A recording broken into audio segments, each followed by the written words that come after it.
ने शरारत की या साजिश? तहकीक के बगैर बात आगे बढ़ी तो सिर्फ वकारुन्निसा कॉलेज में ही नहीं, रावलपिंडी भर में बेचैनी फैली।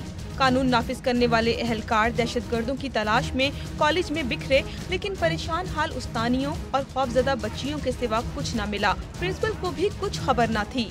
नहीं पता, मुझे तो यही पता चला एक पैनिक क्रिएट हो गई है और बच्चों को एक तरफ कर दें, बस एग्जिट्स की तरफ कर दें। बस हमने बच्चों को एग्जिट्स की तरफ निकाला, उनको किया, और खुद से जो बच्चियां चली गई बाहर वो है, अदरवाइज हमने उनको अंदर ही रखा कंट्रोल। खौफ के बाइस 6 बच्चियां बेहोश हुईं।